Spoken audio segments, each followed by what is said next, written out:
For many of you, you may be relying solely on your teacher's pension to support you throughout retirement. Well, what happens if the worst was to happen and you died prematurely? Would your loved ones be taken care of?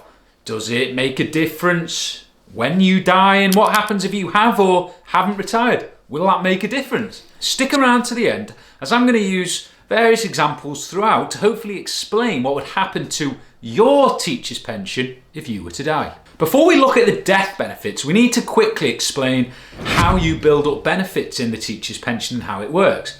So firstly, it's based on your length of service and your earnings. Once you reach a certain age, the pension is paid to you as a form of income, so you don't have to worry about managing a pot of money. Let's take the career average scheme as an example. Members bank 1/57th of their pensionable earnings for each year of service.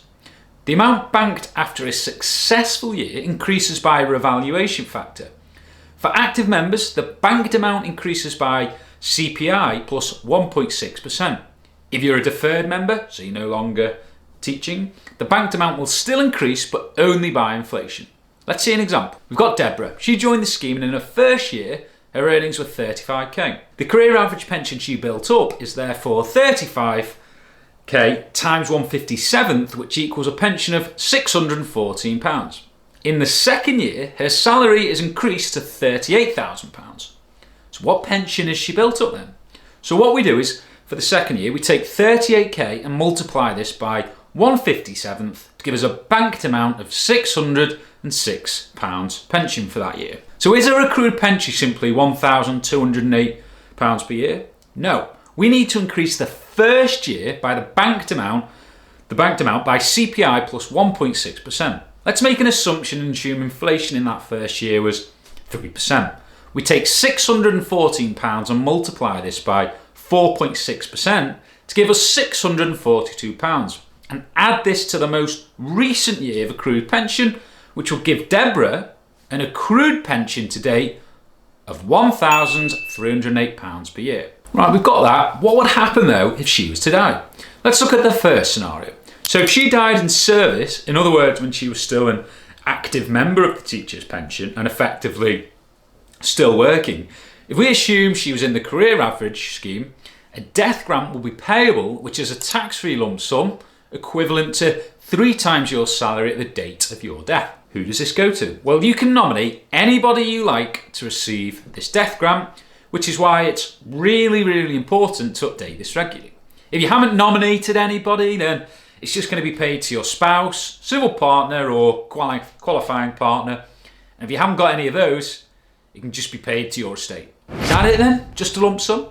No. An annual pension is typically also available if you have more than 2 years pensionable service, and exactly who this will go towards, well, it's going to depend on your own circumstances. A survivor or long-term pension can be payable to the likes of your spouse, civil partner, qualifying partner if you are married, and even children if they're under 23 and in full-time education. Exactly how much the dependent pension will be depends on if you have any final salary benefits or if they are career average benefits. The dependent pension for the career average scheme will be 37.5% of the accrued pension to date. If you have any final salary benefits and die in service, then the dependent pension will be paid at 160th of your pensional pay in the year in which you died.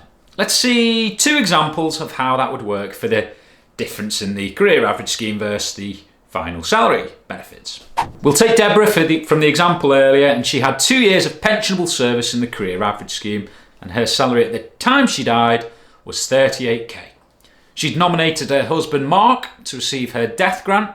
So Mark, first of all, he's going to be entitled to a lump sum of £114,000, and if we assume Deborah's accrued annual pension whilst in service was that £1,308 per year, Mark would be entitled to a pension of £490 per year.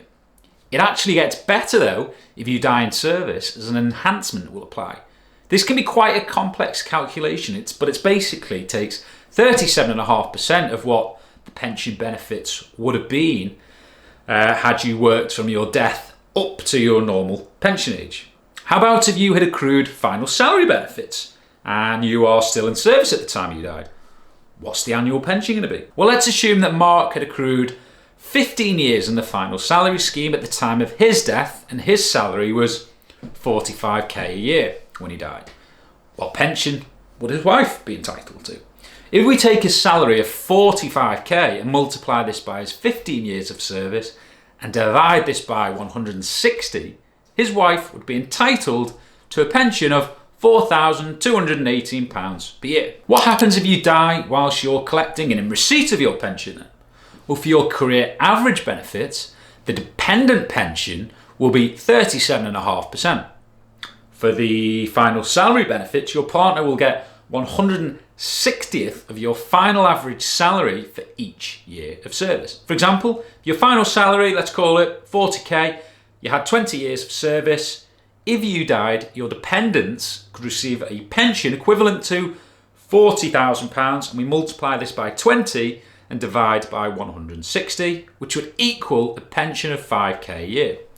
If you've been collecting in receipt of your pension for 5 years or less at the time you died, then your dependents may be entitled to an additional lump sum equivalent to 5 times your annual pension, less any payments you've already received. To give you an example, let's say Dave retired and is in receipt of his pension, which comes to £7,000 a year. He dies 2 years later. In that case, his dependents may receive a further death grant of 35k less the £14,000 that he's already received from the teacher's pension. If you're no longer in the teacher's pension scheme, but you haven't taken your teacher's pension, perhaps you've left teaching for another job, or you've retired but you haven't drawn your pension yet, well, what's going to happen? Well, you're known as a deferred member. Like the other two examples, you can nominate someone to receive your death grant. For your final salary benefits, this would be your average salary, and you multiply this by 30 and divide it by 80. If you had benefits in the career average scheme, it would be 2.25 times your accrued annual pension. A dependent pension would also be available in the ways described earlier, depending on if your benefits were final salary or career average. You might be asking, what happens if my partner and I were not married? Will they get a dependent pension? Will they be entitled to it? So a survivor pension may still be payable, assuming at the date of your death you met the following conditions. You're able to marry or form a civil partnership with your partner. You and your partner are living with each other as if you're a married couple or as civil partners. Neither you nor your partner have been living with a third person. And finally, you and your partner are both financially dependent on one another. It's a relatively straightforward process, and you need to notify the teacher's pension of a member's death, which you can do online. If you're wondering how your state pension works, how much you'll get, and when it's payable, watch this video.